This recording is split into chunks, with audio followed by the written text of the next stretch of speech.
Começou a gravar? Então, eu abri lá para vocês o módulo 3, que vocês já podem olhar, se vocês quiserem.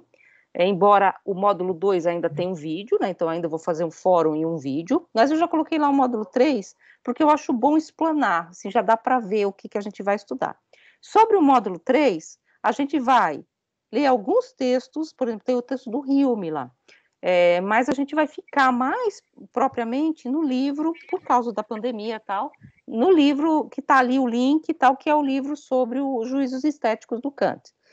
Tanto o Kant, a crítica do juízo, quanto o texto do Hume, numa coletânea que chama o Belo Autônomo, que é do Rodrigo Duarte, ambos estão nessa biblioteca virtual, se a gente conseguiu acesso. Eu posso também consultar a bibliotecária com quem eu estou conversando, para ela me dar algumas dicas, porque pode ser também que a biblioteca não está dando conta, né? Porque tinha um uso X e agora tem um uso muito maior, XY, né?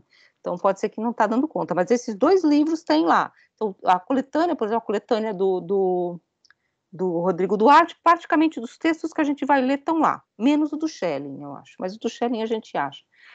Mas praticamente eu vou ficar naquele livro Juízos Estéticos, que na verdade foi um livro preparado a partir desse módulo 3 do curso, então ele é um pouco um resumo desse módulo 3 do curso, que está lá o link para vocês, que é livros.unb.br, lá vocês encontram todos os livros que a UNB disponibiliza online, lá não é nem pela biblioteca, é até mais fácil. Então já abri lá, e embaixo eu coloquei as práticas pedagógicas, tá? Então eu coloquei aquele textinho que está no formulário, que explica um pouco como é que é, então um pouco daquilo que a gente combinou, né? Eu abri 5 grupos de até 10 pessoas. Por que até 10 pessoas? Porque nós somos 66 inscritos. Nós já não somos mais 66 há muito tempo, acho que, na verdade, nunca fomos, né? Eu imagino que no curso, agora a gente tem um grupo de 30 pessoas, pelo que eu vejo das respostas. Mas ainda assim eu tenho que dar a possibilidade das 60 pessoas que estão matriculadas se inscreverem nesses grupos, então eu abri 5 grupos de 10, né? Enfim, que teria que ser 6, mas eu sei que não tem tudo isso. Agora, 10 pessoas eu sei que é um pouco difícil de trabalhar, né? Eu acho que o ideal é 5, mas vocês vão se inscrevendo lá, se vai ficar um grupo com 2, um grupo com 10, eu também não tenho, a gente não tem muito como fazer esse ajuste, porque tudo é à distância. Então eu coloquei lá, e vocês vão se conversando, né? E se juntando no grupo. Vale lembrar, o grupo 1, o grupo 2, o grupo 3, assim, eles vão ser distribuídos depois pelos dias, pelas sextas-feiras, tá? Então, o grupo 1 vai se apresentar primeiro, tá? Então, se vocês também pensem nisso, pô, quero ficar para o final, eu vou me inscrever no grupo 5.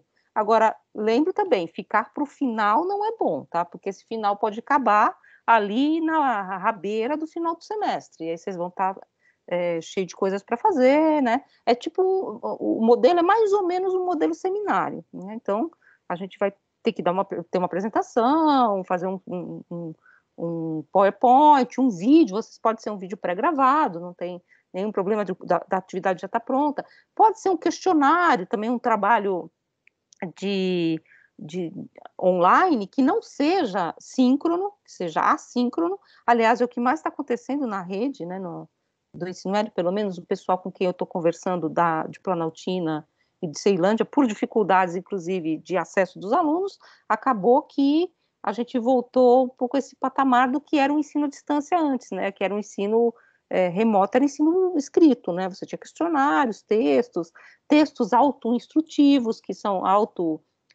de auto-estudo, que é diferente de um texto, tá? Então, a gente pensar essas estratégias nesses grupos. Então, é só clicar lá, aquele que eu mandei no Zap, mandei por e-mail, e tá também na página do Aprender, tá? E a gente fecha esses grupos, fechando esses grupos, a gente marca as datas dessas atividades, tá? Tá tudo bem longe, tá? Então dá tempo. Até lá a gente vai ter mais textos também para discutir. Vocês podem, por exemplo, se vocês tiverem interesse, fazer a aula de vocês toda sobre Platão. Vocês podem fazer toda sobre Walter Benjamin, ou misturar os autores. Depende muito do que vocês vão pensar nessa aula, que é uma aula de ensino médio. Se for possível, já que eu estou com esse contato bem direto com a Secretaria da Educação esse semestre, se for possível, alguma atividade que ficar bem redonda, que vocês acharem que tem Porque às vezes as atividades a gente tem ideias, mas a gente não consegue formatar.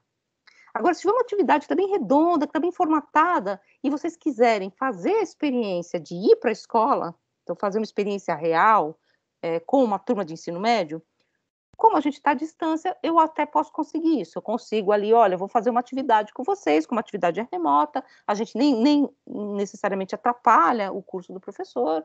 Então, eu acho que pode ser. Agora, vamos ver também, porque eu acho que tem que ser uma coisa que está bem fechada, né? Que está bem focada, que a gente acha que vai conseguir dar certo, porque, olha, todos os experimentos que eu fiz até agora no ensino médio, à distância, não foram o que eu esperava, tá? Então, é muito difícil, realmente, esse trabalho. Quem quer falar primeiro? Tem duas pessoas com a mão levantada. É ES e JS.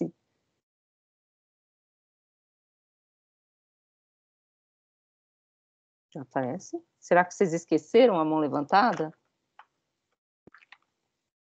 Oi, fala. Esqueci a mão levantada e desliguei o microfone. Esqueci. Eu não sei como é que tira a Normal, mãozinha, não, professor. Deixa eu tirar minha mão. Acontece. Mas agora tem uma outra pessoa que levantou, a Amy, Arthur.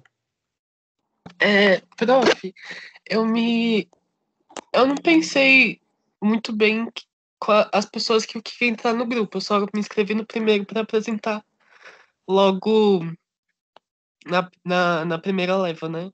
Aí não tem problema, né? Não. Porque aí também, assim, isso você sabe, né? A gente tem que, assim, se tiver, por exemplo, duas perspectivas dentro do curso, a gente faz, assim, do grupo, a gente apresenta, né? Normal. Acho que, enfim, um quer fazer uma coisa, outro quer fazer outra. Eu acho que não tem muito esse problema, não. A gente consegue fazer, eu acho que a gente consegue trabalhar assim. Eu sei, muita gente vai se inscrever lá, sim, porque eu imagino que muita gente nem sabe quem está no curso, né? A gente não está se vendo praticamente, quer dizer, praticamente não está se vendo, né? Elaine, diga. Elaine? Eu já falei, professora, acho que a minha mão também ficou aí esquecida. Você estudou com a mãozinha, assim. Bom, então... Prof, rapidinho. Diga, fala. Então, a prática pedagógica seria que nem foi em epistemologia? Tipo, a gente apresenta para nós aqui mesmo? Isso. Mas tem essa possibilidade também de apresentar para alguma escola? Isso, porque como é uma atividade fechada, aí eu acho que pode acontecer. Assim, vou dar alguns exemplos, tá, do que a gente tentou fazer. A gente fez, acho que eu já falei para vocês, está até no site do A Quem Pertence à Cidade. Se vocês quiserem ler lá, já tem. Não terminei de expor. Na verdade, a gente fez um vídeo, né? O vídeo foi feito em grupo. O vídeo, a gente não queria que fosse um vídeo conteudista, narrativo. Utopia tal coisa. Então a gente fez um vídeo um pouco assim, uau, tentando provocar um pouco algumas ideias, que era um pouco essa ideia do que é a cidade, quando a cidade, que é exatamente esse espaço de convívio, ela é solapada, então a gente está dentro de casa, e a casa não é a cidade, é uma tópica da sociologia, né? A casa e a rua, né? A rua, a cidade, ela é construída para fora, enquanto a casa é um pouco essa ideia da interioridade familiar, que não é a comunidade da polis. A gente fez um pouco esse jogo. Aí o Suelber, que é o professor deles, gravou uma aula de 1 hora, bem legal ficou, sobre Platão, explicando um pouco essa relação da República, e aí a gente liberou para eles fazerem responder uma pergunta, porque era como a escola estava computando a presença, mas a nossa questão era mais, tragam contribuições, das 100 pessoas que participaram, porque também tem isso, né? A gente pode fazer coisas que são muito massificadas, no bom e no mau sentido. Então, a gente conseguiu 10% de adesão. E aí a gente fala um pouco ali no texto, não só a quantidade, mas a qualidade da adesão também é muito irregular. Tem gente que vai lá e escreve qualquer coisa. Também teve um menino que escreveu assim, vou lá a cidade, blá blá blá, qualquer coisa, ele escreveu assim, vou escrever logo porque eu tenho 3 namoradas e vocês sabem que dá um maior trabalho, né, professor? Então, assim, a gente conseguiu. Só para ganhar ponto, sei lá, também, para se comunicar. A gente conseguiu coisas bem legais, mas assim, foi um pouco frustrante, na verdade, porque dá muito trabalho, né? é muito trabalho para produzir, né, para criar esses links. E à distância, a gente não conhece os alunos, não tem o menor elo afetivo, não sei como eles receberam aquele vídeo. A internet é cheia de coisas, né? Coisas muito melhores do que tudo que a gente... Melhores, assim, entre aspas, na qualidade de produção, do que qualquer coisa que a gente consiga produzir. Então, né, a gente está numa disputa muito difícil, né? Sim, total. Mas aí, se a gente conseguir alguma coisa legal, assim, eu acho que é interessante também, né? Então, mas digamos, tipo, como prática pedagógica, assim, tipo, pensando, sei lá, o grupo grava um vídeo falando sobre iconoclastia, por exemplo, e aí, tipo, independente do que a gente vai fazer com esse vídeo, o nosso trabalho gira em torno de um vídeo, por exemplo, de uma questão, ou, enfim, de um conteúdo. E aí a gente pode, por exemplo, passar esse vídeo na escola. Entende, assim, né? Entendi. A gente produziu um material pedagógico, né? Uhum. Assim, Tá. foi um pouco o que a gente fez, né? No fundo, aí, assim, quando vocês forem produzir um vídeo, por exemplo, como a gente vai ter que pensar os objetivos dessa aula, você pode produzir um vídeo que é uma aula gravada, normal, que eu acho legal. Você pode produzir um vídeo que é uma encenação, por exemplo, faz um teatro, tal, tudo bem. Tá? Você pode produzir um vídeo que são perguntas. A gente pode criar muitos elementos, por exemplo, aqueles vídeos que eu estou tentando produzir, né? Eu tento fazer uma coisa diferente do que seria ficar lendo o texto, porque a aula é ler o texto, tá, comentar. Então, são formas, eu acho que pode ser bem interessante, né? A gente pode pensar um monte de coisa. Pensar Né? estratégias, assim, nesse sentido. Eu só assim, fechando mesmo, porque aí a gente entra no texto, eu li um artigo recentemente para fazer um parecer, né? É um artigo de uma revista lá do Mato Grosso, do Sul. E é um relato sobre um PIBID, sobre um grupo de PIBID. E aí, assim, eu até tenho algumas críticas ao texto, tal, fiz lá as críticas que eu achei que devia fazer, mas eu achei interessante que dava para adaptar. Eles fazem um jogo de cartas, as pessoas se escrevem cartas, né, assim, na verdade, as cartas podem ser sobre problemas da adolescência, mas, por exemplo, você pode criar uma ficção, né, de que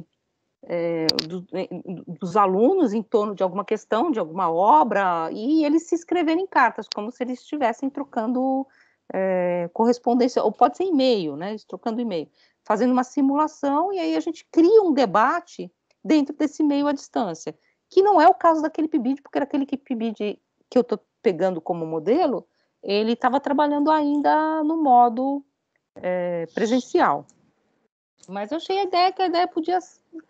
A gente tem que pensar estratégias, né? É muito difícil, né? Enfim, e pensar essa estratégia tem que ser requer um pouco de criatividade também, né? Pedagógica, assim. A gente vira um pouco ator, né? Ator Sim, no total. bom sentido e no mau sentido, porque eu sou péssima atriz, gente. Não consigo. Não consigo. Eu começo a rir, eu não consigo imitar. Mas, assim, o professor tem um pouco essa, né? Ele tem personas, né? Enfim. Eu não consigo, começo a rir, falar, não é para falar tal coisa, já falei. Mas assim, não é para falar para eles que é do Thomas More, já falei. Um pouco assim, mas assim, a gente tem que são estratégias também, né, de construção de um debate, principalmente porque nós estamos distantes, né? Assim, o professor cria outros laços, na verdade. Então, indo um pouco agora para as questões do nosso texto, eu vou falar de um texto que eu acho que nem todo mundo leu, então eu vou falar um pouco por cima, por que eu coloquei primeiro esse texto na coletânea, logo depois do Aristóteles, o que é teatro épico, e depois o autor como produtor, que é o texto que vocês têm naquele livro que eu deixei lá para vocês. Então, a questão um pouco do teatro, vocês vão ler lá no Teatro do Brecht, começa o Benjamin falando de que o teatro, na verdade, é um dispositivo de fazer ver. Então, depois ele vai falar muito disso do cinema. O cinema é um dispositivo. Então, o teatro, ele tem toda uma questão em torno da sua apresentação, a gente vai ver isso depois no slide, que é como esse palco se dá a ver. Então, ele vai fazer toda essa construção que vem, claro, do teatro grego, mas que tem várias mudanças durante a sua história, né, vamos dizer assim, e, num certo sentido, esse dispositivo teatral, ele criado a partir de Aristóteles, ele se torna, na época de que está falando o Benjamin, o texto é de 33, numa espécie de janela para uma outra dimensão que é realista, que é o teatro naturalista. Se a gente for pensar no nosso mundo cotidiano aqui, é um pouco o que sobrou para nós no modelo das novelas, né? na novela da minissérie e tal, que é como se você estivesse olhando realmente para dentro de uma sala. Isso não é o Aristóteles. Se vocês pegarem lá no Aristóteles, não é isso que Aristóteles diz da eleição, a eleição que é a eleição pelo maior, pelo melhor, pelo pior ou pelo igual. Não é exatamente a mesma questão do teatro naturalista. Só que o teatro naturalista e todos os derivados desse teatro naturalista estão no século XX muito incorporados à nossa forma de ver. Inclusive, o Benjamin vai ter um texto que é muito famoso, que é a reprodutibilidade, a obra de arte na era de sua reprodutibilidade técnica, que vocês já devem ter ouvido falar muito, que é sobre o dispositivo do cinema, não só, mas também sobre o dispositivo do cinema, e ele vai mostrar como o dispositivo do cinema, porque é um dispositivo diferente, não é teatro filmado. Né? Não é teatro filmado, e aí ele vai falar, por exemplo, não é teatro filmado, porque no teatro a personagem primeiro está na frente do público no tempo real, e portanto a verossimilhança é uma verossimilhança construída com o público, e no cinema, vocês sabem, as cenas não são gravadas naquela ordem. Portanto, o ator, muitas vezes, sequer sabe o que vai acontecer com a sua personagem. Eu lembro muito do filme que tem o Marlon Brando, aquele Último Tango em Paris, que o Marlon Brando, americano, ele seguia as regras do ator americano, que já era sindicalizado, tal, e ele não trabalhava de fim de semana. Então, ele era todo diferente. Aí, o pessoal gravava todas as cenas em que ele não estava no final de semana para gravar as pessoas, os franceses, os outros atores, para gravar as cenas com ele quando ele podia. Ou seja, a gravação ela é toda invertida. Então, o próprio ator, às vezes, não sabe como aquele filme vai ser montado. E isso, para o Benjamin, muda tudo em relação àquela concepção aristotélica de que você tem que ter uma unidade de tempo, de espaço, para construir essa verossimilhança. Então, essa questão que ele coloca para a gente.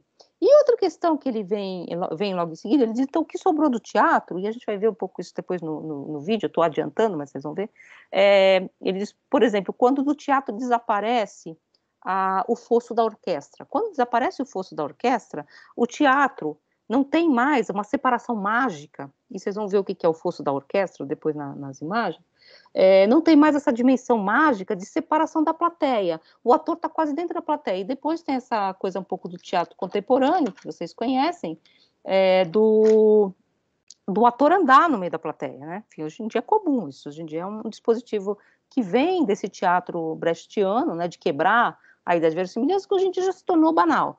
Mas essa ideia de que o palco tinha que ficar separado da plateia, inclusive para criar essa espécie de distanciamento, como se você estivesse olhando uma espécie de lugar mágico, né? Uma espécie de disco de tapete voador que está uma outra dimensão, que era um pouco o que acontecia quando você tinha um fosso onde fica a orquestra tocando uma música que parece que sai do chão, porque você não vê os músicos, para você assistir a cena ali em cima. Quando se rompe isso, diz Benjamin, você tem o teatro como tribuna. E o teatro passa a ser usado como tribuna em vários sentidos, inclusive como tribuna política. Né? Então, o teatro passa a ser um dispositivo muito próximo, se aproximar muito daquilo que é a fala política da rua. Né? Enfim, você está numa tribuna, e mesmo nesse sentido da tribuna, que é o sentido que o Brecht vai também dar para o teatro, Benjamin entende que essa tribuna, ela pode ou não, a tribuna política, assimilar os elementos do naturalismo. Você pode encenar um drama burguês ou um drama proletário, ambos no modelo naturalista, e ambos vão funcionar do mesmo jeito para a plateia, porque a plateia está acostumada a receber esse drama naturalista de um determinado modo, e ela não se move em relação a esse drama como o Brecht vai propor, né? Então, essa questão do dispositivo teatral, que é o abismo da orquestra, como a gente vai ver depois numas telas do Degas, que mostra isso com muita clareza, é ainda uma espécie de reminiscência do palco sagrado, que esse abismo criava, que desaparece quando o palco se torna uma tribuna, quando o palco se torna, na verdade, apenas uma espécie de... Ele é elevado para não estar junto com o público, mas é quase como se você estivesse no meio do público. Isso existia também na sala de aula, né? Enfim, se você pensar o professor como um ator, antes existia uma separação do professor dos alunos. A gente não, porque eu nunca fiquei, né? Naquele tabladinho mais alto, né? Então a gente não ficava no meio da galera. E isso foi desaparecendo até o modelo atual de que o professor faz um círculo, o professor vai lá no meio. Então toda essa questão que vem um pouco dessa época, né? Desses dispositivos, né? Que são teatrais, enfim. Mas Benjamin sublinha que a tribuna política para o teatro, ela pode ou não ser realista, ela pode simplesmente repor o realismo burguês, e isso o Benjamin vai falar naquele outro texto que a gente vai ler e comentar bastante no vídeo, que é o texto do autor como produtor. Eu posso produzir imagens de tristeza, de guerra, de revolução, de fome, aquelas imagens do Sebastião Salgado, mas eu as produzo de tal modo, dentro do modelo naturalista ao qual eu já estou acostumado, que essas imagens não funcionam como eu espero que elas funcionem. Ao contrário, elas funcionam apenas para manter o espectador dentro daquele que ele está convencionado. Ele assiste essa peça de teatro e sente-se apaziguado, porque ele está dentro de um palco mágico. Ele, de um certo sentido, ele sofre uma catarse, não no modelo aristotélico, mas ele tem uma empatia com a personagem, então ele sofre uma catarse e vai embora purificado.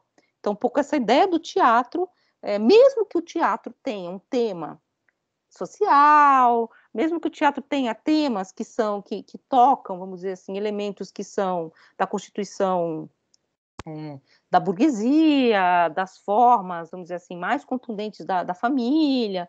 Ainda assim, o modelo status quo do naturalismo vai produzir no espectador apenas esse jogo mágico. Então, é exatamente essa questão que o Benjamin vai sublinhar no âmbito da grande modificação que é a questão do teatro épico.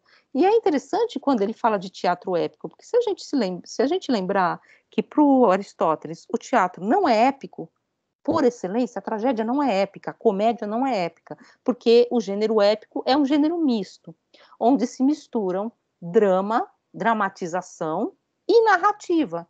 E a narrativa rompe a verossimilhança da ação. Por isso que a tragédia é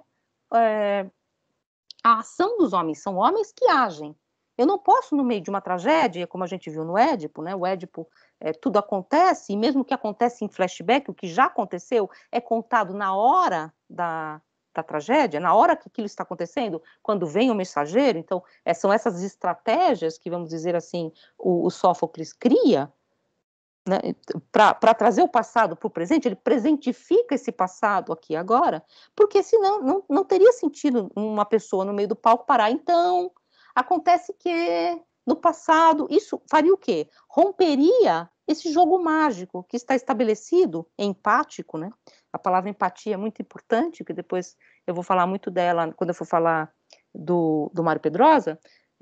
A palavra em alemão é Einfühlung, né? Enfim, Einfühlung, eu não consigo nem falar, mas é empatia no sentido do que é empático, ou simpático também, tá? A tradução, hoje em dia se estabeleceu que é empático, mas simpático também teria essa ideia, que aí junto, né, eu tenho uma empatia com a personagem, eu colo nessa personagem, eu sou de algum modo essa personagem, e eu sigo, a minha atenção é levada pela vida dessa personagem, por isso que eu sou catapultado, vamos dizer assim, nesse elemento da fortuna para o infortúnio. Esse é o elemento trágico aristotélico. Exatamente o que o Brecht vai fazer, vai dizer Benjamin, é mudar essa questão com o teatro épico. E aí ele vai dizer que o teatro épico parte da tentativa de alterar fundamentalmente essas relações. A relação entre o palco mágico, o público e o ator. E ele vai dizer o ator no teatro épico não é um miméticos, não é alguém que se mascara de uma outra pessoa e repete o que essa outra pessoa diz, mas sim um funcionário. Ele funciona dentro dessa sessão. Ele funciona junto com o público, ele constrói junto com o público situações. Ele não traz situações prontas, né? Então, essa é uma questão. Ele vai dizer assim, citando na página 79, eu vou ter que citar, gente, o texto, eu vou citar essa edição aqui, tá? Que é a edição que eu vou tentar colocar para vocês, tá? Quais eram as relações que ele estava tentando redefinir entre palco, público e... palco, público e a relação do ator, por exemplo, a relação do ator com o texto, por exemplo. O ator e o texto, do Sófocles, por exemplo, eles são um, né? O ator, ele encarna o texto. Essa questão do Brecht, enfim, depois vocês vão ver como, né? Ele vai explicar um pouquinho como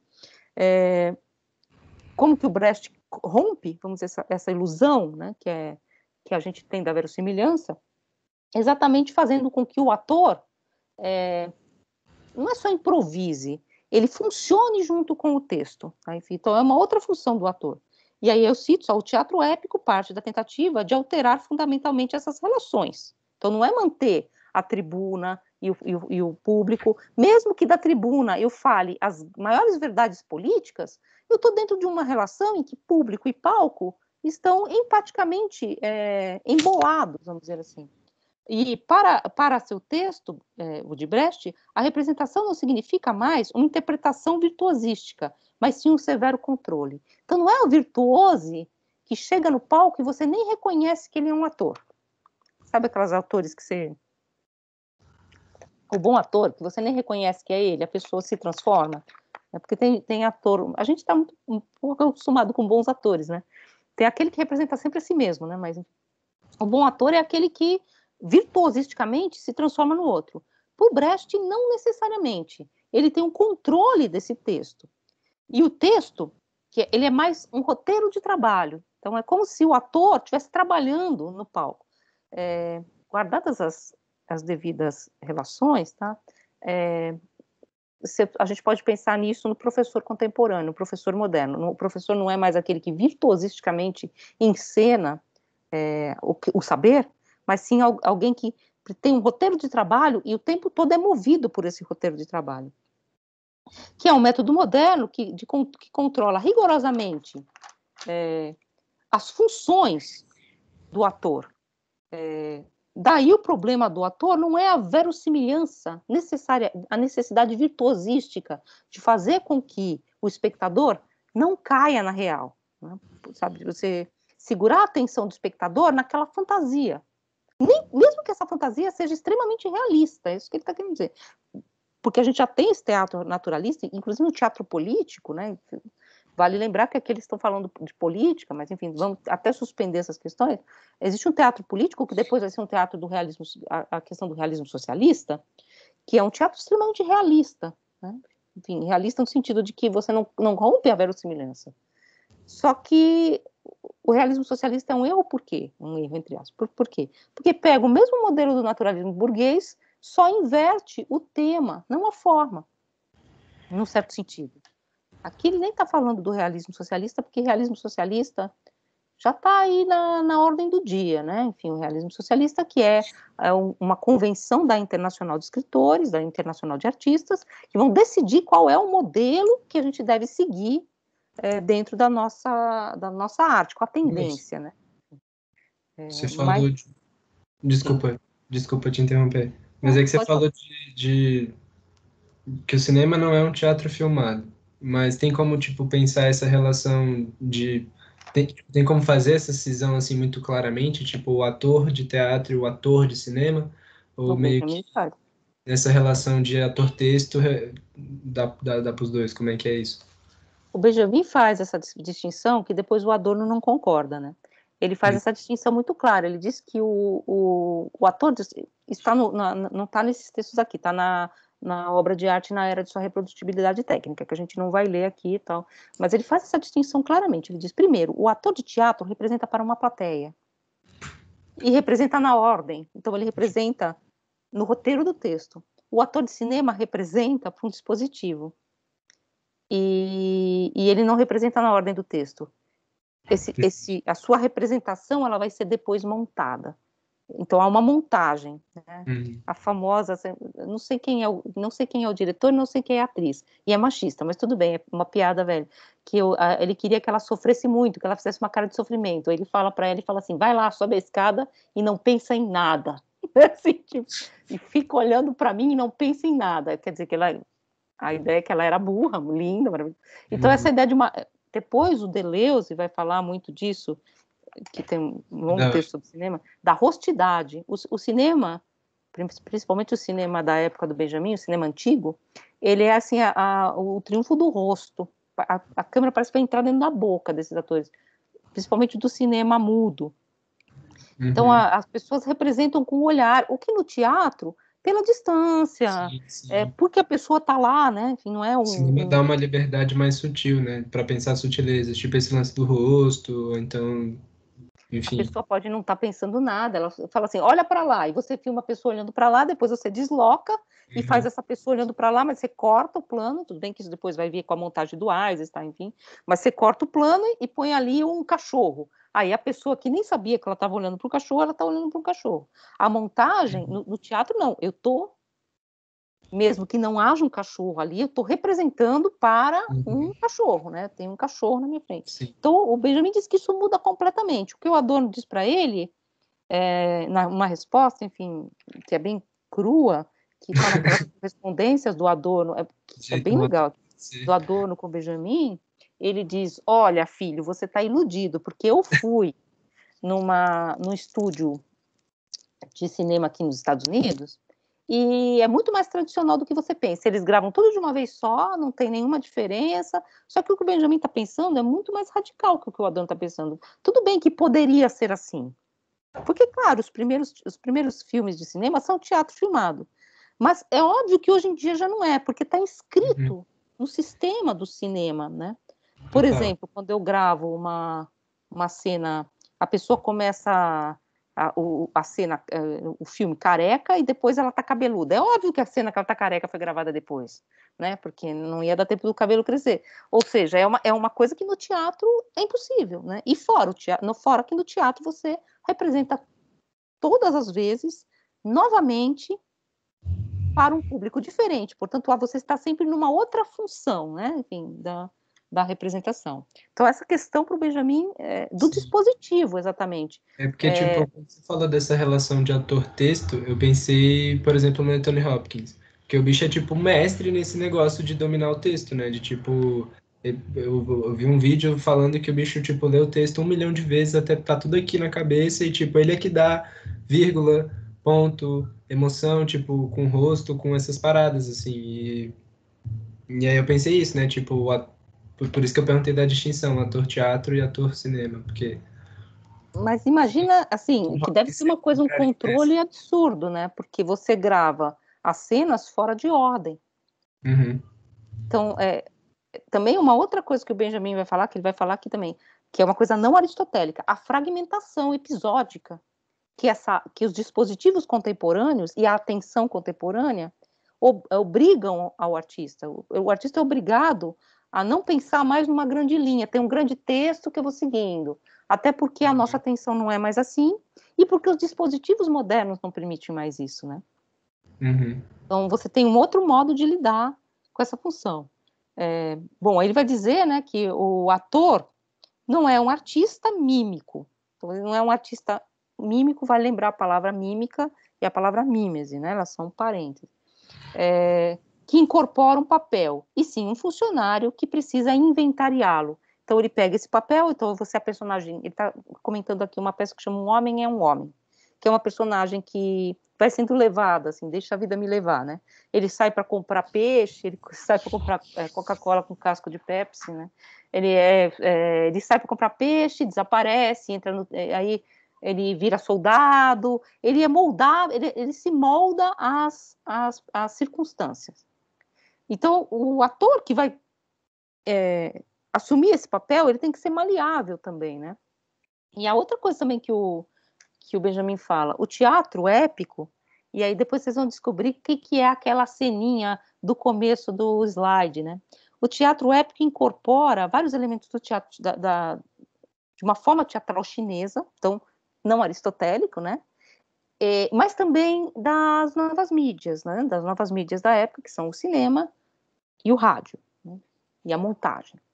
E ele diz, Benjamin, que o teatro do Brecht não é um teatro de ação, é um teatro de gestos, mais ou menos como o gestual daquelas personagens tipo Chaplin ou Buster Keaton, que é um jogo do corpo. E o jogo do corpo rompe exatamente essa perspectiva do texto. E aí ele vai dizer, desse modo, contra toda dramatização que galvaniza a atenção pela necessidade interna ao enredo aristotélico, essa ideia de que você tem que carregar a atenção do seu espectador, ele diz que o teatro épico é gestual. O gesto como inventário racional calculado do que constrói um enredo ou uma ação. O gesto é uma dissecação ao infinito que rompe pela protelação dos laços do enredo à verossimilhança. Então ele faz assim, a personagem, ele cita uma cena de uma peça do Brecht, em que a personagem repete várias vezes a mesma coisa.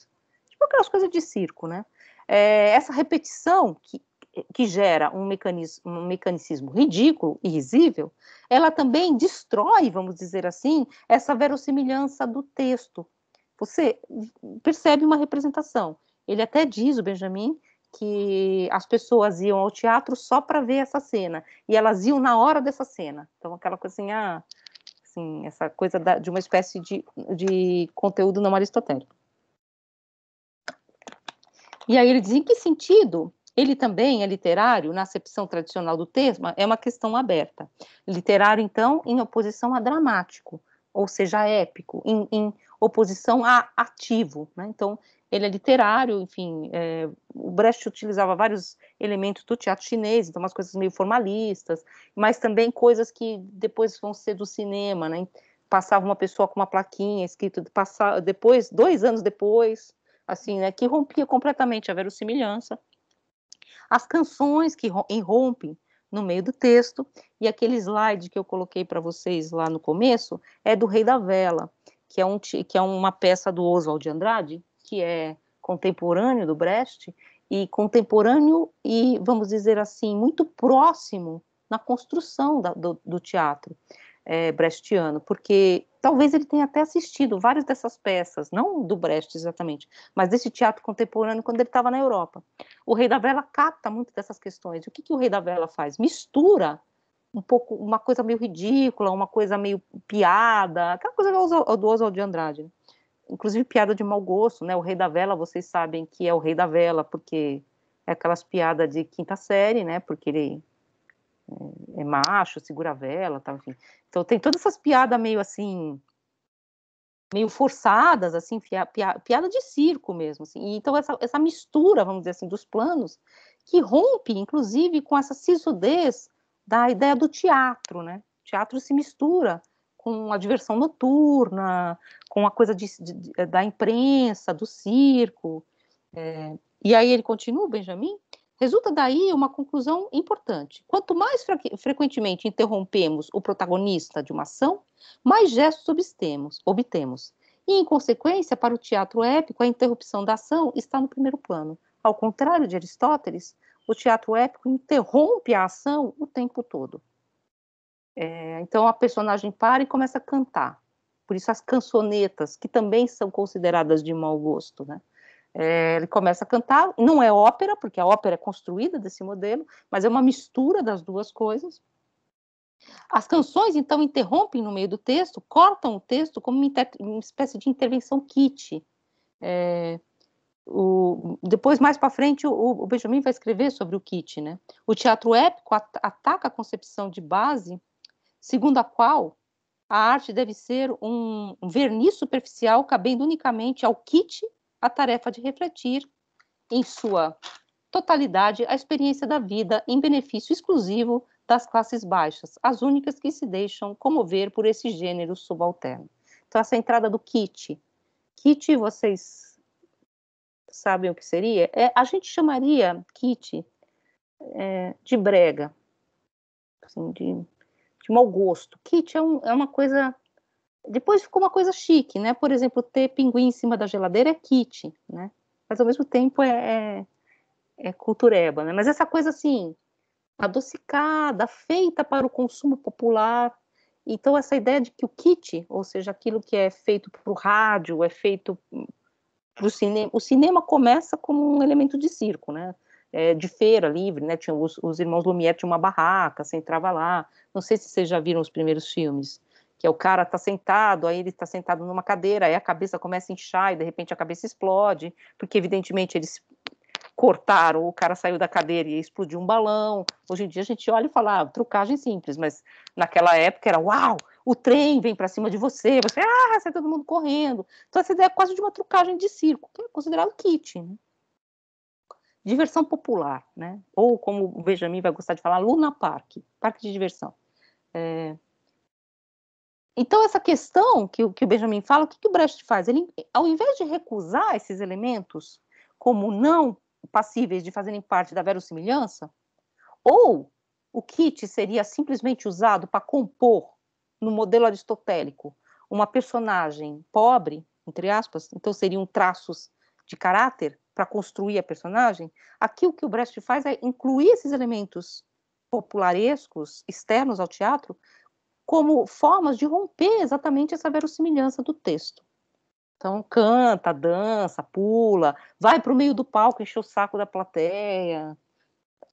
Enfim, se vocês estão pensando numa coisa bem Zé Celso, né? Assim, que depois o Zé Celso que vai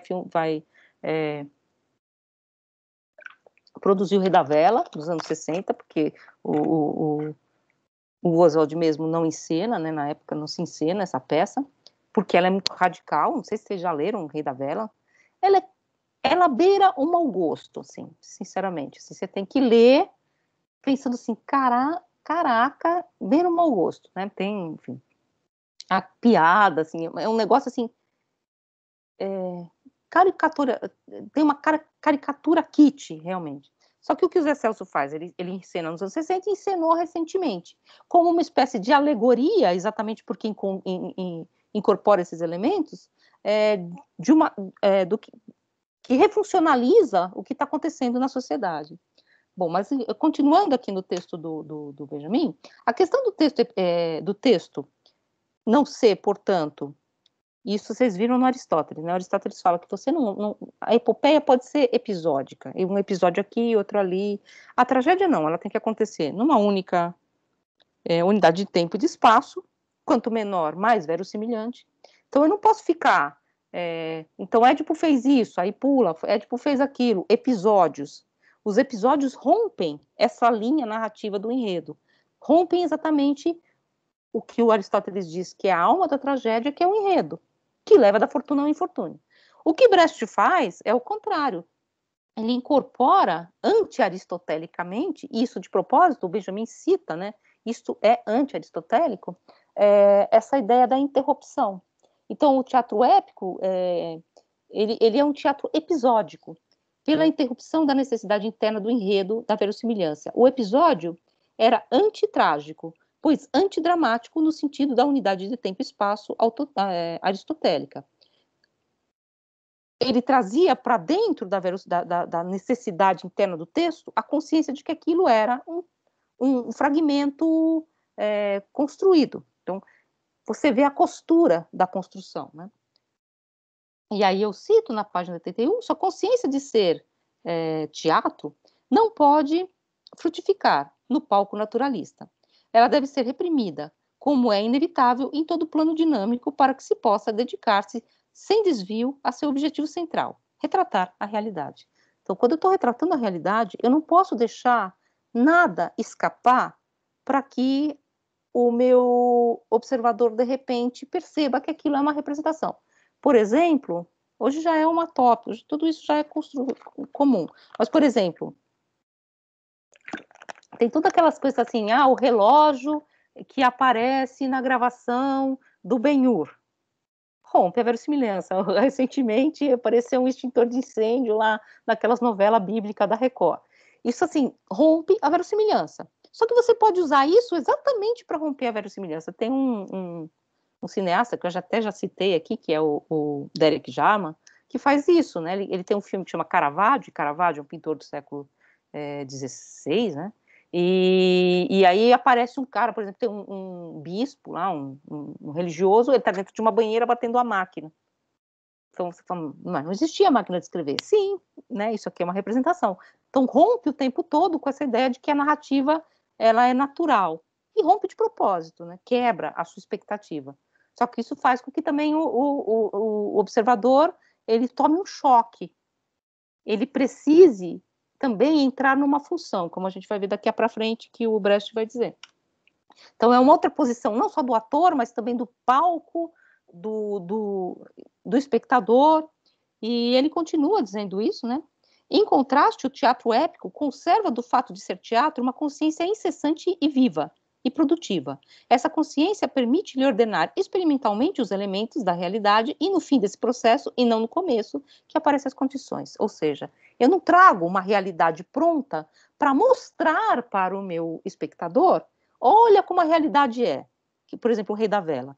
Eu não vou... Porque o Rei da Vela pode falar mais dos anos 60 do que um texto, uma minissérie que fale dos anos de chumbo, como da Globo. Porque o Rei da Vela faz com que eu, espectadora, tenha que montar o texto junto com os atores. Porque o texto não faz sentido, ele é fragmentado, tem coisas que eu não sei por que estão lá, tem coisas de mau gosto, então fala assim, nossa, que trash, que machista. Então, isso move a pessoa, né?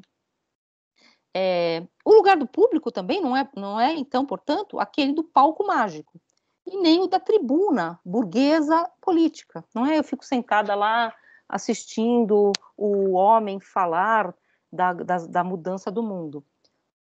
Ou mesmo do teatro proletário, didático. Né? Então, é contra essa espécie de didatismo. Então, eu vou ensinar que depois, no Brasil, falando do Rei da Vela, vai ter toda essa polêmica nos anos 60, né? Se eu tenho que fazer uma arte de mobilização política, se nesse sentido eu tenho que fazer uma arte simples. E vários artistas entram nessa. Gente legal até, assim, não tô...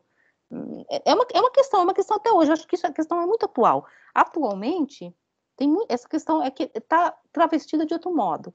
Se você fizer um negócio muito intelectualizado, muito difícil de ser entendido, as pessoas vão te acusar de elitista, né? De você estar fugindo a explicação clara, enquanto que um filme, e é aquilo que a gente já discutiu, que vocês podem discutir também, eu não tenho posição, enquanto que um filme da Marvel pega e numa linguagem simples, status quo, e vai direto ao ponto e serve muito mais a um modelo de mudança social do que uma coisa mais elitizada, que é o contrário, né? Enfim, na verdade, né? Que eles dizem, não, o filme da Marvel, segundo o Brecht, segundo o Benjamin, por mais que esteja o filme, sei lá, o Pantera Negra, que foi que a gente já discutiu, por mais que esteja fazendo um papel importantíssimo de trazer um conteúdo que muda muita coisa, não muda nada, porque é simplesmente um filme da Marvel, né? Enquanto que, mas assim, vocês veem que essa questão ela é atual, e eu não sei se a resposta do Benjamin hoje em dia seria a mais aceita. Eu vejo, por exemplo, assim, do meu ponto de vista, um grande anti-intelectualismo atual, sem fazer juízo de valor. As pessoas recusam todo tipo de literatura difícil, como sendo elitista e, portanto, burguesa. Todo tipo de filme cabeça, né? Filme cabeça. Eu vejo muito isso. As pessoas, elas não têm mais uma relação com as artes como algo que eu tenho que aprender, se aquilo não chama minha atenção. Então, hoje em dia, as pessoas preferem muito mais um grafite direto que está na rua, que diz ao que veio, do que entrar numa exposição e ter que decifrar vários conteúdos que são enigmáticos. Então, essa questão que o Benjamin está pondo, que é depois a questão do realismo socialista, eu acho, do meu ponto de vista, e está gravando, todo mundo vai ficar sabendo, que a gente vive num outro modelo, um neo-realismo socialista, porque a gente tem que fazer uma literatura que seja de ação, mas ela tem que ser politicamente correta, ela tem que ser ela tem que ser triunfalista, ela tem que triunfar. O proletário tem que triunfar no fim. Se ele não triunfa no fim, é decadente. Sabe? Então, a gente está vivendo um pouco isso, se vocês forem pensar. Eu não escrevo literatura, mas, por exemplo, se eu fosse escrever um livro sobre mulheres, e eu escrevesse um livro de mulheres que simplesmente sofrem, diziam assim, isso é machista, porque põe a mulher como vítima, a mulher não é atora, ela não está empoderada, não seria o que as pessoas iriam dizer? Não estou dizendo que está errado, estou só colocando a questão no mesmo ponto de vista. Mas aí o que ele vai falar do espectador desse novo teatro? Que seria o espectador dessas vanguardas, e não do kit pura e simplesmente. Que aí está a diferença, porque o kit usado pelo Brecht não é esse que simplifica, nós não consegui nem ler aqui porque está do rasgado. E aí o Benjamin vai dizer, citando o Brecht, isso fazia o Adorno sair pulando assim com coceira, porque para o Adorno tudo isso aqui é extremamente, sei lá, trash, não, você está abandonando as vanguardas, não é isso, você está fazendo coisas, isso é massificação, isso é indústria cultural. E o Brecht diz que o espectador do teatro que ele quer é como o espectador do jogo de futebol. Ele diz isso, que é um especialista. Né? No Brasil não temos 120 mil técnicos, todo mundo vai lá e fala, 10 pênaltis, o que é isso? Chama o Ceni, tira não sei quem. O Luxemburgo não sabe jogar. Então todo mundo é ator ao mesmo tempo, produz ao mesmo tempo, como especialista e não como espectador, um jogo de futebol. E aí o Brecht cita, o Benjamin cita o Brecht, mais de uma vez, ele adorou essa ideia. Ele cita o Brecht especificamente nesse texto, e depois ele cita no texto a obra de arte na era de sua reprodutibilidade técnica, só que ele tira, por causa do Adorno, ele tira essa parte, ele tira a parte sobre o Mickey Mouse também. O Mickey Mouse, o Adorno fala, não, com o Mickey Mouse eu não deixo publicar, que ele faz toda uma parte do camundongo Mickey, né, que é a indústria cultural começando, né? E aí ele diz, talvez... Eu vi um vídeo, prof, na internet, assim, falando que uma frase do Adorno, eu não sei onde é que tá, não sei quando ele disse, mas eu ouvi dizer que ele fala que, tipo, o Walt Disney é o homem mais perigoso na América. Pois é, ele devia falar isso pro Benjamin, mas ele fala, Benjamin, você é ingênuo. Quem disse que o camundongo Mickey, que é aquele camundongo trashão, vocês lembram do primeiro Mickey? Era um bicho escroto. Ele era um bicho que você arreganha, você torce, ele bate, existe uma catarse coletiva que está ali nessa figura do Mickey. Aí o Adorno falava assim, filho, catarse controlada, né? Exatamente, a figura mais... Por isso, voltando assim, eu não estou querendo dizer o que eu acho, né? Qual é a minha posição, mas o que o Adorno diria, por exemplo, do Pantera Negra? Filho, você não está percebendo que eles estão capitalizando exatamente aquilo que seria a força revolucionária para dentro do mesmo sistema? Você está simplesmente transformando aquilo que deveria ser uma ruptura social numa faixa de consumo? Então você quer consumir isso, você tem isso, você quer consumir aquilo, você tem aquilo. E você não deixa nenhuma brecha, seria o que o Adorno falou. Mas o Benjamin, então, no discurso, ele vai falar em 34, ele fala assim, falando da técnica do filme agora. É próprio da técnica do filme, tanto da técnica do filme quanto do esporte, que cada um acompanha as performances que esses expõem como um semi-profissional. É preciso ter ouvido apenas uma vez um grupo de jovens entregadores de jornal apoiados em suas bicicletas discutirem o resultado de uma competição de ciclismo para entender essa conjuntura. Então, assim, que é como se essas novas técnicas elas colocassem as pessoas em atividade. E o Benjamin diz, essa força que está ali, por exemplo, no estádio de futebol, ela deveria ser canalizada, e é isso que o Brecht faz. Né? Porque o interesse que esses jovens ciclistas têm, esses jovens entregadores de jornal têm no ciclismo, eles nunca vão ter no teatro de vanguarda, por exemplo, né? As novas técnicas permitem, então, que o público seja mais que um espectador, ele seja um participante ativo. Isso depois também se banalizou. Hoje em dia, ser espectador ativo, você vai naquelas peças de teatro, mesmo naquelas peças de teatro mais global do mundo, aquelas coisas meio stand-up e tal, e você tem o cara que vai correr no meio da plateia, que também é uma coisa de circo, né? E vai pegar a pessoa, tanto que quando você, né, tem aquela cara que você sabe que todo mundo vai te encher o saco, você não vai no teatro, né? Sabe, você vai abaixando assim na cadeira. Eu vou abaixando, cara, porque eu odeio pagar mico, sou tímida, mas eles olham assim, aquela ali. Quanto mais você fizer cara de você não quer, não é?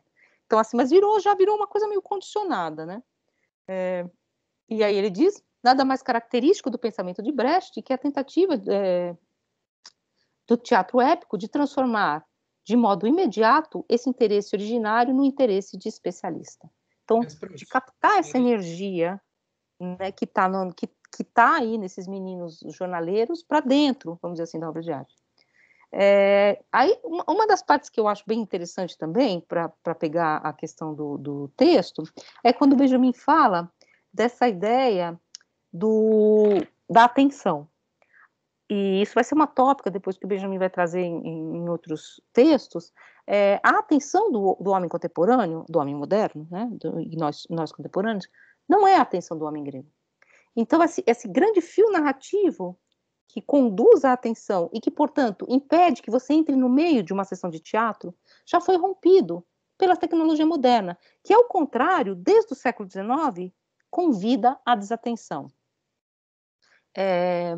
Existem vários textos comentando Benjamin nessa questão, assim, do olhar desatento do século XIX, né? Que é do século XIX, do século XX e do século XXI nem se fala mais. Você está o tempo todo olhando, você tem as vitrines, ao mesmo tempo você tem o cartaz, você tem a mulher passando, o carro que pode te atropelar a todo momento. Então a sua atenção, ela é movida por choques. Você está olhando um cartaz que te chamou a atenção e você quase é atropelado. Então, essa cena que é uma cena que é uma cena do Baudelaire, inclusive, né?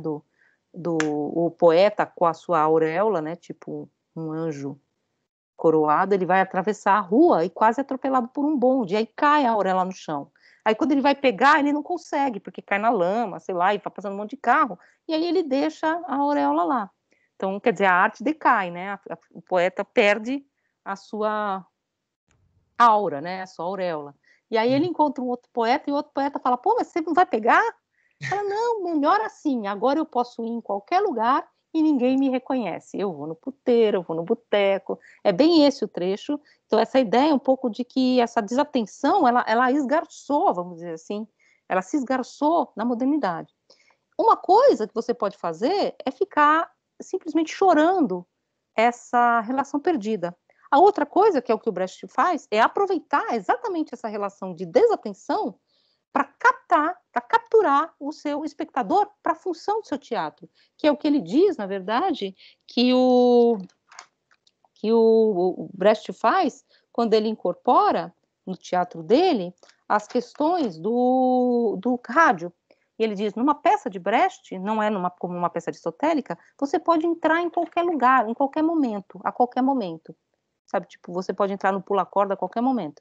Porque ele está simulando, ele está emulando e trazendo para dentro da construção do seu teatro um elemento que já existe no rádio. Isso é muito importante, porque o rádio, se a gente for falar depois no vídeo, porque tem uma cena, ele tem uma função na Alemanha nazista e no totalitarismo que é fundamental. O rádio, ele constrói uma relação do ouvinte com a autoridade que nunca tinha ocorrido, porque está dentro de casa, eu ligo a qualquer momento e o Führer está falando na minha casa, ou o Getúlio Vargas está falando comigo. O que o Brecht faz? Ele incorpora esse elemento, que é o elemento episódico. Eu posso entrar a qualquer momento numa sessão do teatro brechtiano e continuar assistindo. E, nesse sentido, ao contrário do Aristóteles, e ao contrário do teatro tradicional, eu não tenho mais, então, essa grande relação, vamos dizer assim, externa com esse enredo. Então, essas questões que ele traz, né, ele vai dizer assim, Benjamin, então, ao tentar entender a literalidade, essa coisa literária do teatro épico, recorre à teoria do herói barroco, e não trágico, ao tipo. Um homem é um homem, que é a peça do Brecht, não trata de um caráter essencial. Então, se não exatamente, só os memes. Mas então, eu acho, aí fazendo um parênteses, já que você falou disso, eu acho muito importante essa ideia, eu acho que o Adorno tinha razão em algumas coisas. Porque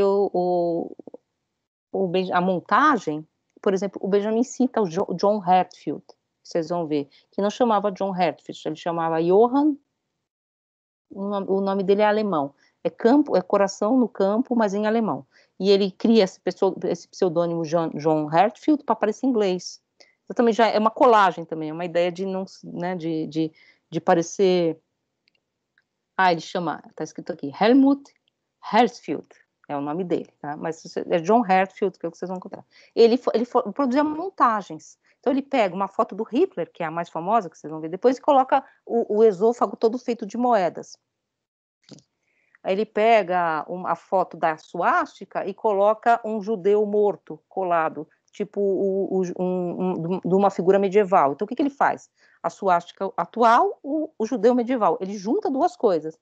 Na verdade, ele produz meme, né? Assim, claro que são trágicos, né? Alguns são bem engraçados também, tem uns bem engraçados, assim, porque ele produzia para revistas, né? Então isso saía na revista, você olhava aquilo e rolava de rir, né?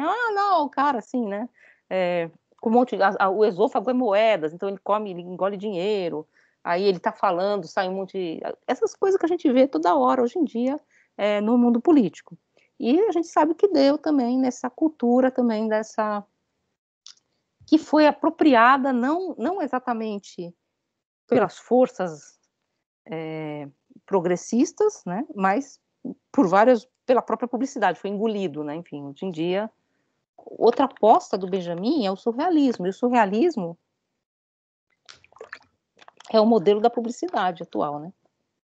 Você faz umas coisas assim, tipo um sapato gigante, o cara entra dentro do sapato, a coisa se transforma, essa coisa meio de um sonho figurativo, uma junção de coisas que não deveriam estar juntas, que foi depois totalmente apropriado pelo nível publicitário. Então, mas o Benjamin aposta nessas coisas ainda nos anos 30. E aí ele diz, assim, então, um homem é um homem, não se trata da fidelidade à sua própria essência, e sim da disposição constante para receber uma nova essência. Então, o homem é um homem, a figura ele sai para comprar um peixe, aí ele encontra um soldado, o soldado morreu, eles precisam de outro soldado, ele se transforma em soldado, mas ele não se transforma em soldado porque ele tem uma essência heróica para ser soldado, é simplesmente porque ele é uma figura moldável às situações externas. Então, é como essa ideia de uma espécie de gestualidade externalista, né, da personagem, que faz com que o personagem não seja um herói trágico, e, portanto, eu não tenho empatia com ele. Ele é um tipo, quase uma figura cômica.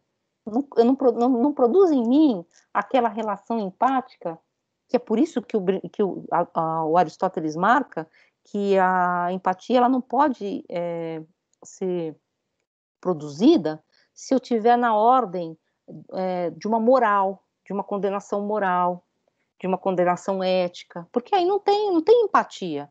A empatia se produz quando o herói está numa cilada entre a fortuna e o infortúnio, quando o enredo leva o herói num jogo de erros a uma decadência. Aí eu tô com ele, né? Nem que ele esteja errado, não é que ele não erra, mas assim, não existe esse momento para parar em um julgamento moral. Quando você produz um herói não trágico, que é o que o Benjamin diz que o Brecht produz, você produz um tipo, uma figura vazia, ou uma figura em que o traço de caráter é constante, né? Que é uma figura quase cômica. Né? E aí ele fala, então, dos gestos que devem ser citáveis, como um passado congelado, que você recorta. Né? Então, a personagem repete várias vezes a mesma coisa, assim, né? Como se fosse uma espécie de condicionamento. Que depois, tá, vocês já devem estar pensando, e o Benjamin vai ter interesse por isso, é a figura do Tempos Modernos, do Charlie Chaplin, né, que vai apertando o botão, aí ele aperta os peitos da mulher, o botão da blusa, então essa personagem, assim, que você produz o quê? Um gestual que se expressa para além do próprio enredo, produzindo, é claro, no caso do Chaplin, comicidade, que no Brecht não necessariamente comicidade. E aí que ele diz, o que se descobre na condição representada no palco, com a rapidez do relâmpago, como cópia de gestos, ações e palavras humanas, é um comportamento dialético imanente. A condição descoberta pelo teatro épico é a dialética em estado de repouso. Essa ideia é uma ideia que depois Benjamin vai, na verdade, vem do drama barroco, é a ideia de que eu não dou soluções, eu não tenho um enredo, eu não mostro a classe operária vencendo indo ao paraíso, né, vencendo os burgueses. Eu não mostro os burgueses como monstros malignos, eu não mostro os burgueses sofrendo também, aquele sofrimento burguês do teatro, eu não mostro essas coisas, eu ponho uma coisa do lado da outra, como uma espécie de um grande recorte, com gestos congelados, e é o espectador que produz, ao fim e ao cabo, a relação entre essas partes. Então, é uma dialética congelada. Então, essa imagem dialética, que na sua imanência formal poética, nas fraturas exatamente da sua verossimilhança, exatamente porque ela é rompida, mostra, na verdade, as fraturas da própria sociedade. O recorte, então, se vocês forem ler O Rei da Vela, que para nós é muito mais claro do que o Brecht, porque a gente está no Brasil, vocês vão notar ali, esse excesso faz com que você fale, ai, nossa, que horror.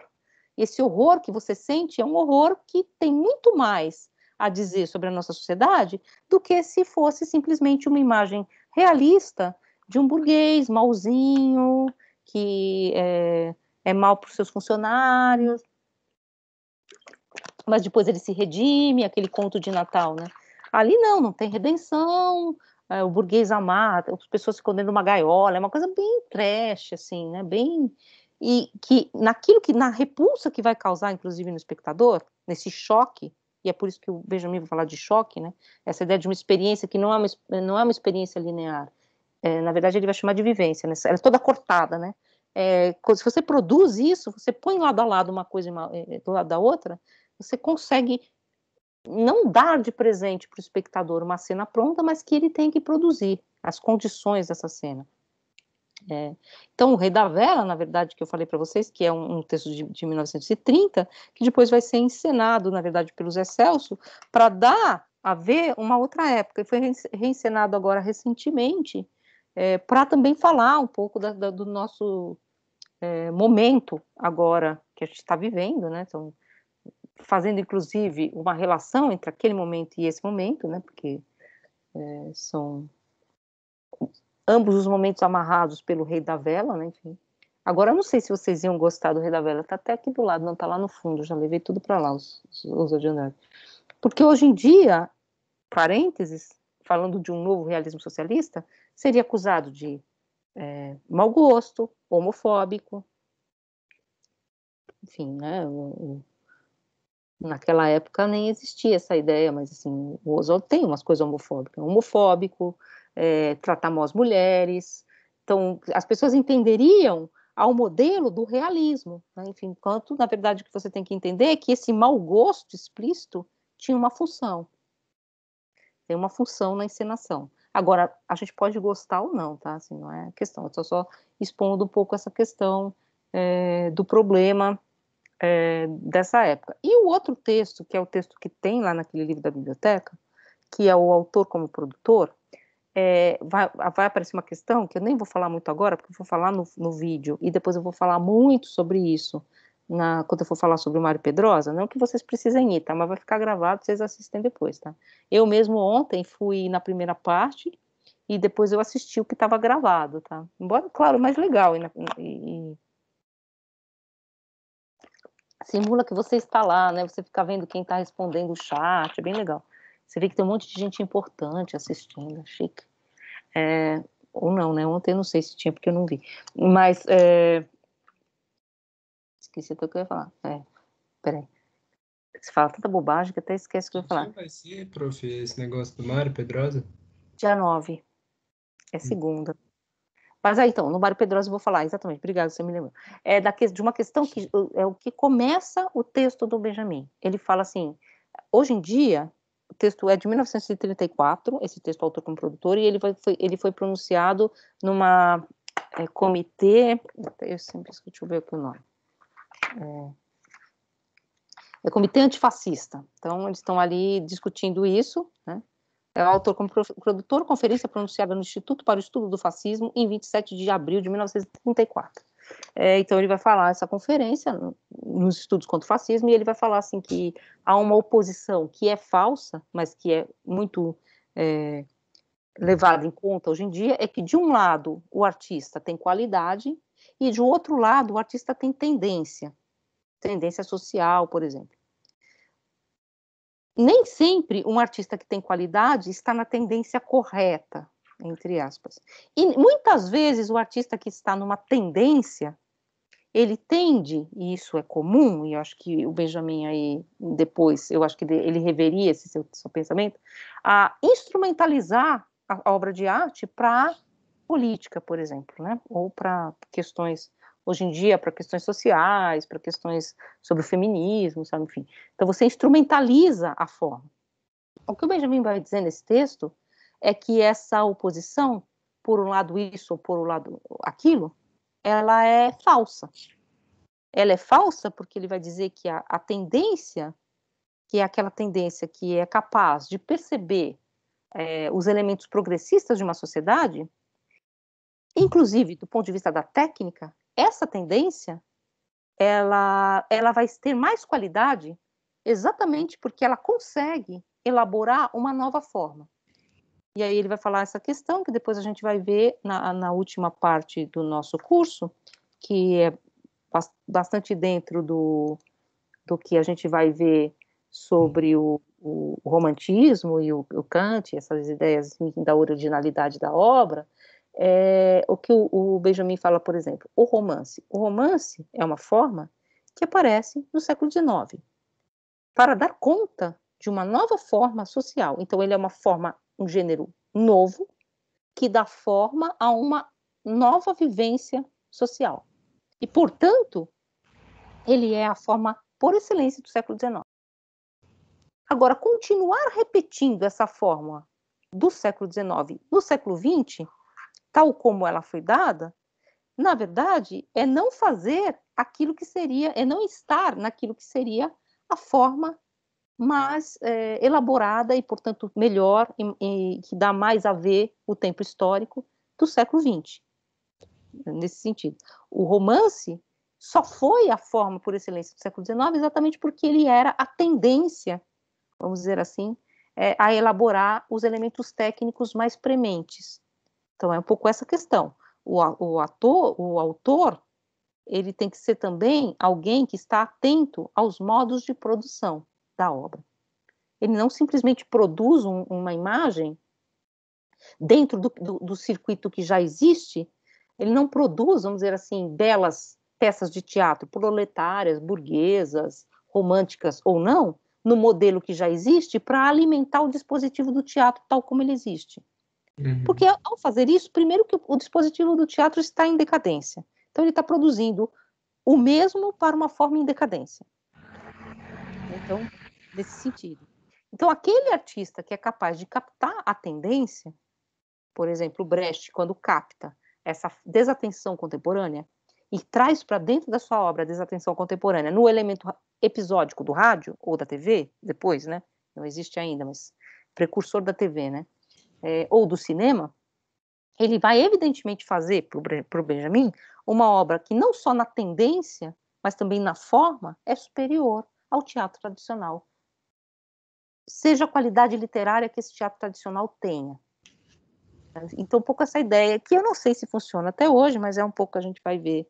Depois eu vou trazer alguns elementos mais específicos do texto no vídeo, e depois o Mário Pedrosa também vai falar sobre isso, porque eu vou comentar especificamente do Mário Pedrosa, não só, mas mais especificamente, um texto de 1933, que é o texto inaugural da crítica do Mário Pedrosa, que é sobre uma gravadora alemã, que chama Kate Kollwitz.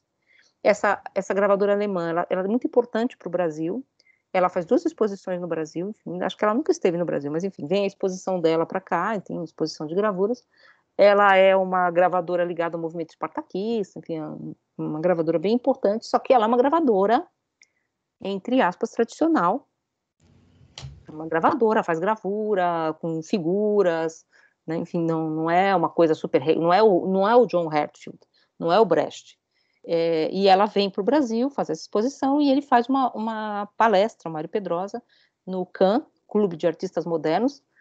Nesse clube também a Tarsila Tarsila do Amaral faz uma palestra quando ela pinta aquele quadro famoso,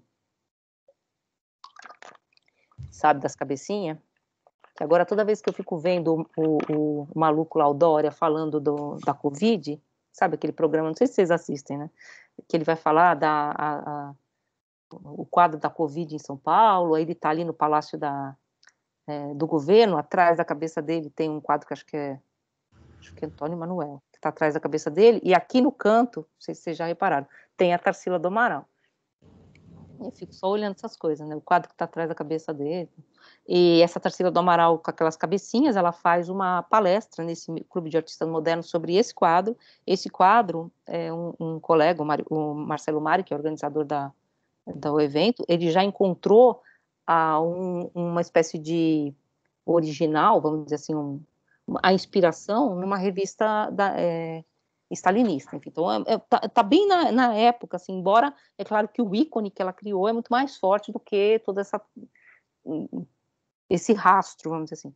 Então, o Mário Pedrosa vai fazer uma palestra nesse Clube de Artistas Modernos, que se chama As Tendências Sociais da Arte de Kate Curtis. Então, essa palavra tendência, ela é fundamental no texto do Benjamin, de 34, e nesse texto do Mário Pedrosa. Ela é a questão da época. Para onde vai a arte e quem ela segue, a que classe ela segue, a que classe ela representa e como ela representa, né? Que é um pouco a nossa questão, embora a gente não coloque mais em questão de classe, mas voltando um pouco à noção da iconoclastia, se eu for pensar, é um pouco isso.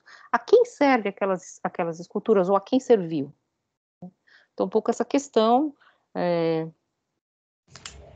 Eu não tenho opinião formada, não é a questão de ter opinião formada, é trazer um pouco um quadro. Eu acho que, às vezes, realmente, o Benjamin aposta ele aposta nessa radicalidade do John Herzfeld, do próprio Brecht, deixando para trás, vamos dizer assim, como diz o próprio Adorno, elementos de vanguarda que ele conhece muito bem, como se esses elementos de vanguarda fossem menos interessantes porque eles são muito eruditos. E aí há uma carta, inclusive, que o Adorno manda, acho que por Horkheimer, quando ele recebe o texto do Benjamin, ele diz: Benjamin é masoquista, tudo que ele mais ama, porque são homens extremamente cultos, ele quer renegar para se lançar nessa aventura brechtiana, né, desse teatro que é um teatro que engloba elementos popularescos, né? Mas fale, Ian. Tem alguma... É porque, assim, eu gostei muito dessa pauta, assim, digamos, política, essa visão política sobre a arte que Benjamin e Adorno têm. Porque me parece que tem poucos lugares comuns, mas alguns abismos bem, digamos, massivos, assim, entre eles. E aí, tipo, eu lembro também que antes da gente vir pro EAD, na primeira aula que a gente teve, física, você falou que o final do curso ia ser, tipo, tentar ver onde é que, por exemplo, Benjamin, Sartre e Adorno se colocam hoje, nessa visão sobre a arte. E aí eu queria saber, tipo, nesse aspecto político sobre a arte, se o Benjamin e o Sartre, por exemplo, têm uma certa consonância, assim, no sentido de pensar esse negócio, porque eu achei muito interessante esse exemplo que você deu, de, tipo, ver o público do teatro como o público do jogo de futebol, né? Tipo, porque me parece que é um pouco, tipo, tanto o Sartre quanto o Benjamin flertam um pouco com essa ideia, porque dá meio que um engajamento para a arte, né? Pegando o termo do Sartre, assim, para dar uma movimentada no rolê artístico e tentar produzir uma arte melhor, em qualquer termo que eu for, político, enfim, de formação, etc. E o Adorno fica o tempo todo tipo, não, mano, isso aí é uma cilada, não vai nessa, vai dar ruim. Tipo, não adianta você querer, enfim, sabe? Eu queria saber meio que por que, assim, o Adorno é mais cético quanto a isso e sei lá, o Benjamin e o Sartre parecem mais otimistas quanto a essa questão política da arte, né? Realmente o Benjamin é mais, entre aspas, otimista, eu acho, em relação à potência, inclusive, daquilo que o Adorno vai chamar de indústria cultural. Né? Enfim, que para o Adorno é tudo indústria cultural, tal. Tem aquele texto sobre o jazz, que todo mundo conhece, que o Benjamin diz, mas ele é o complemento dialético ao meu texto sobre o cinema. Então, o Benjamin sabia também dessas forças reacionárias que estavam ali também implicadas, não é que não sabia. Mas, assim, por exemplo, em relação ao Sartre, o Sartre vai escrever em 1947 o que é literatura. que é a Sim. literatura, está aqui na minha frente. O que é a literatura é um texto em que, em determinado momento, ele, que era escritor, ele vai dizer, o francês, que é o homem mais burguês do mundo, e o homem de letra, que é a figura mais francesa possível, que é o filósofo como homem de letras, que é uma coisa, né, muito francesa, o Adorno e o Benjamin, Benjamin até escrevia poesia, mas assim, não tem essa questão de escrever em várias formas, né? Inclusive o Adorno tem uma crítica a isso. Então, o Sartre vai dizer, esse cara que sempre foi o mais burguês do mundo, sempre esteve a serviço de uma classe, porque ele sempre foi ele sempre pertenceu a uma classe. Portanto, ele pertencia à burguesia, ele estava a serviço dessa burguesia, né? E aí ele vai dizer exatamente essa questão da literatura. A literatura, principalmente a prosa, diferente da poesia, ela é um espelho que aponta para fora dela. Portanto, ela tem um espelhamento do real, ela põe o real, ela nega o real para pôr o real, né? Ela nega o real para pôr o real em essência, é o que ele diz. Diferente da poesia, porque a poesia pega, na verdade, as palavras como se, pelo lado de Deus, né? Ela pega as palavras pela sua pura significação. Na prosa, portanto, o autor, o escritor, ele tem um compromisso de saída. Né? Portanto, o Sartre diz, não existe literatura fascista, porque é impossível você produzir literatura a partir desses elementos, o que nem sei se é verdade, né? Mas aí, assim, por exemplo, a grande crítica do Adorno ao Sartre é exatamente a questão do engajamento. Tem um texto famoso do Adorno que chama Engajamento, né? Engajamento é uma palavra francesa que depois, inclusive o texto do Adorno, a palavra está em francês porque ela é uma palavra que depois vai ser exportada, né? Inclusive não se usava engajamento no Brasil porque era galicismo, né? Não sei o que é isso. Galicismo é quando você pega uma palavra, você tem uma palavra em português, mas você usa um francesismo, né? Por exemplo, a gente usa muito em filosofia. O artista enquanto produtor, porque em português é o artista como produtor. Esse enquanto é um galicismo, né? A gente está cheio de italianismos, assim, mas enfim, esse galicismo da língua, que é o engajamento, que é uma palavra que vem dessa posição do intelectual francês, que é o intelectual, né? O Sartre diz, o intelectual é aquele que fala sobre o que não quer, né? É o que vai para o meio da rua, o que vai entregar panfleto. Nem sempre foi assim, mas o Adorno diz que não, que o intelectual não faz isso. O intelectual tem que estar fora, porque ele tem que conseguir exatamente entender o movimento, né? A coruja de Minerva levanta voo ao fim da tarde. Você tem que exatamente conseguir perceber os elementos que estão em jogo, não ser levado por esses elementos, né, e tentar, então, entender esses elementos a partir de uma condição intelectual. Ele diz que o Benjamin, num determinado momento, isso nas cartas que eles trocam, né, ele diz que o Benjamin, você está se empolgando com a espontaneidade do proletariado, e ela não existe. Espontaneamente, eles não são revolucionários. Fala isso para o Benjamin ou não fala isso para o Sartre? O Benjamin. Ele fala, você está se encantando com a espontaneidade do proletariado, e o proletariado, se deixado à sua mercê, sem uma consciência de classe, ele simplesmente vai querer reproduzir a vida burguesa, que é aquela ideia que todo mundo cita do Machado de Assis, né? O menino do livro do Brás Cubas, que eles dão a alforria para o menino e o menino está batendo no escravo. Porque, na verdade, a espontaneidade da consciência não está no proletariado. Ele diz isso para o Benjamin, num determinado momento. Do Sartre, ao contrário, num texto que chama Engajamento, o Adorno diz, esse texto tem uma tradução em português que é horrorosa. Sim, é horrorosa. Eu já pensei em traduzir, mas traduzir Adorno, né? Traduzir Adorno é coisa puérica. Mas eu acho que dá para ser traduzido. É nessa coleção aqui, que parou agora, no Nota sobre Literatura. Eu acho que é a Nota sobre Literatura 3. Até agora só tenho um. Eu tenho essa versão, deixa eu ver se eu acho ela aqui. Não vou achar. Que é essa, que é muito super mal traduzida, que é uma versão antiga, é quase da época, assim, na verdade. Então tem essa importância de ter sido traduzida bem na hora. Ela é tão mal traduzida, porque cito o texto do Brecht, que chama Santa Joana dos Matadouros, né? Enfim. E aí a tradução diz Santa Joana dos Campos de Batalha. Então a pessoa nem sabe que era realmente um matadouro, porque é uma fábrica de carne, né? Que está na peça de teatro. Mas nesse texto do Adorno, o Adorno se põe do lado do Brecht, contra o Sartre, dizendo que todo o teatro sartreano, e o Sartre também, para ser teatro, é status quo, porque ele não mexe na forma. Portanto, toda a sua literatura, a literatura de Sartre, é simplesmente ilustração da sua teoria. Então, ela é teórica. E ele diz, é por isso que tantos textos sartreanos são incorporados pelo cinema, porque o Adorno nunca gostou de cinema. São incorporados pelo cinema, porque, no fundo, apesar de todo o elemento radical da filosofia que está implicado ali, a forma é uma forma cinematográfica, é uma forma comum. Enquanto que no Brecht, não. No Brecht a forma incomoda. Né? Enfim, o Brecht, ele diz, né, que ele desmonta o teatro didático. Ele não é didático, é um teatro didático desmontado, enquanto que as peças do Sartre para o Adorno são didatismo, né? Elas têm um certo didatismo.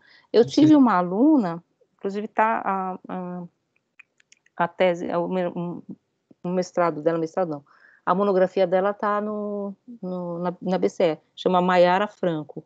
Uma vez eu falei isso numa aula e a menina tinha sido aluna dela, e eu me senti super velha. E ela fez uma monografia super legal, que é a relação entre Adorno e Sartre, a partir desse texto, que é do engajamento, e ela, na verdade, aponta a Maiara mais para o lado do Sartre, ela tem mais interesse no Sartre do que na posição do Adorno, inclusive porque tem uma relação daquilo que o Sartre pensa como ético, que é a figura em situação, com os elementos literários. Então, não é uma literatura que, num certo sentido, transporta ilustrações filosóficas, é uma literatura filosófica, porque a ética só pode se dar, num certo sentido, como literatura. Mas aí, assim, o Adorno tem no texto o que é o ensaio como forma, ele diz, não, essa coisa dos franceses de misturar os gêneros degrada a ambos, porque não é nem literatura. Então, assim, mas assim, é uma questão interessante, porque, por outro lado, falando pelo lado do Adorno, o que ele vai falar assim, há uma espécie de ingenuidade do intelectual quando ele vai distribuir panfletos na porta da fábrica, porque ele não é um proletário, no fundo. Né? Ele tem muito mais o papel, isso a Adorno vai dizer, de trabalhar como intelectual, mostrando dialeticamente a relação entre consciência e mundo, então fazendo o seu trabalho, que é um trabalho de intelectual, do que um trabalho de ação, realmente de estar lá na frente, mas o Sartre e o Benjamin não ia entregar folheto. Pra rua direto, né? Com Foucault, com o Deleuze, os bichinhos pra rua direto. Que é essa ideia de você ter o intelectual, que é um outro sentido assim, que é uma figura importante que a gente tem perdido, né? O Sartre dizia que a universidade é o paraíso da classe média, né? Da medíocre, porque o intelectual não está na universidade, porque na universidade você tem figuras que são especialistas, e especialista é especialista em uma coisa, enquanto que o intelectual tem que falar, né? Enfim. Sim. E hoje em dia, cada vez menos, nem na própria universidade você tem grandes sínteses, as pessoas não falam sobre muitas coisas, né? Então, essa perda, né, vamos dizer assim, que não é o Adorno, né? O Adorno falava sobre tudo também, né?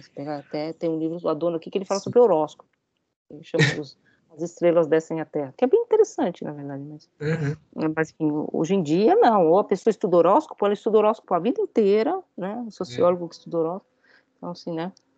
Você estuda só um autor, né? Então, é um pouco o desenho da nova funcionalização da especialização universitária. Então, tem todo esse debate. Estou tentando procurar um livro meio aqui. Tecnocrata também, isso de ficar... Tecnocrata. Vira aquela figura que... O Sartre diz isso, né? Você lê um monte de, sei lá... Hoje em dia você lê um monte de Sartre até, né? Você lê um monte de Foucault, tal, e depois você guarda o Foucault na estante e vai assistir novela e continua agindo na sua vida do mesmo jeito, porque você só é especialista em Foucault, você não tem nenhum tipo de incorporação, vamos dizer assim, vivencial daquilo que você está vivendo, né? Assim, Sim. tem um pessoal, né? Assim, a pessoa estuda Paulo Freire e põe o filho para estudar na escola militar, né? Assim, enfim, tá cheio de gente assim, estuda escola pública tal, e põe o filho na escola mais cara do privada, Brasil. Não, tudo bem, eu não estou fazendo nenhuma crítica, mas é essa cisão, né, que Não, o Habermas vai explicar bem isso, né? É uma cisão da funcionalização especializada da sociedade moderna, contemporânea, hiper especializada, né? Você só sabe uma coisa. Gente, eu vou ter que ir embora. Vocês têm alguma questão? Vocês estão aí ainda? Ou só estou eu e o Ian aqui? Estamos aqui, professora. Então, eu vou colocar o vídeo, eu vou tentar fazer esse vídeo num outro modelo, mas eu queria fazer gravado, vou tentar gravar bonitinho. Que aí eu vou fazer todo um resumo disso que eu falei, mais especificamente nas imagens, mostrando então um pouco a questão de como se constrói, vamos dizer assim, elementos de verossimilhança. Vou fazer uma coisa bem selvagem, tá? Um apanhadão tal, mas como você constrói elementos de verossimilhança a partir dos textos aristotélicos, na pintura, na literatura, no teatro, e como isso vai condicionando os nossos modos de ver a natureza, né? Porque a gente diz naturalismo também. Naturalismo, que não é Aristóteles, tá? Porque Aristóteles não era naturalista, claro, é também uma construção, né? A construção realista do século XIX. Então, como a gente vai condicionando os nossos modos de ver e como exatamente a questão do teatro épico é rasgar, vamos dizer assim, esse condicionamento, que vocês estão percebendo do que a gente já falou aqui, é recondicionado numa outra etapa, né? Assim, esses elementos mesmo que eram extremamente revolucionários lá, foram trazidos para cá, virou stand-up, virou comédia de costumes, virou televisão, né? Da apresentação dos trabalhos, eu vou esperar o pessoal dividir as turmas.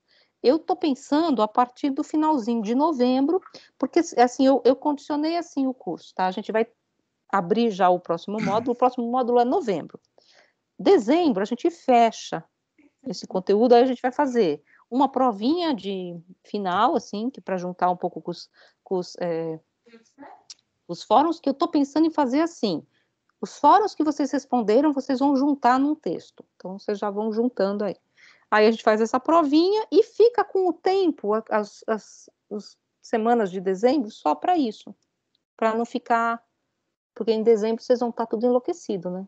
Yes. Os planetas já estão se alinhando pro fim de semestre, o bagulho tá ficando doido. Já Como eu ficando te falei, tô traumatizado com Aristóteles até hoje, esse semestre não vai ser diferente. Mas esse Aristóteles é fofo. E aí, assim, a gente fecha, tal, a gente precisa, são 5 minutos para o próximo aula, mas a gente fecha aí, então, esse módulo 3, e aí, enquanto isso, também, que eu queria ter um tempo, eu quero que vocês montem esses grupos, e aí vocês podem me falar assim, no chat, onde vocês quiserem. Professora, a gente está com uma ideia assim, aí a gente monta um grupo separado, e eu vou lá conversar com vocês sobre o que vocês estão pensando em fazer.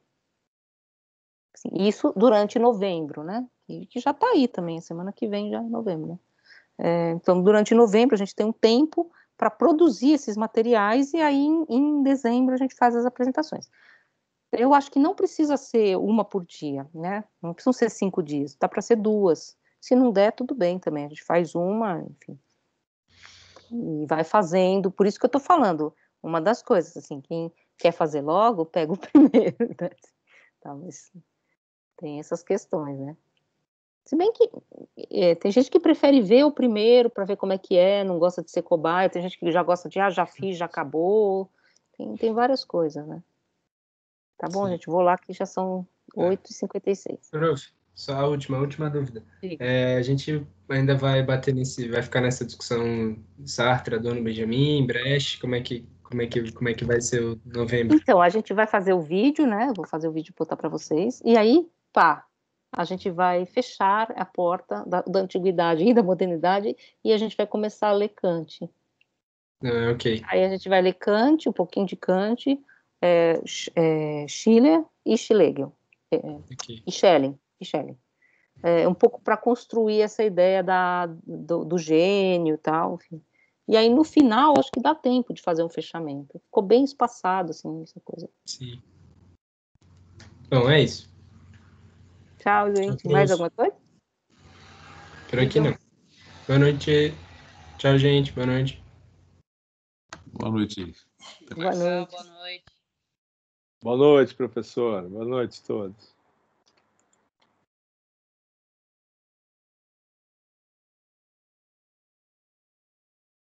Ah, eu preciso parar de gravar, claro, né?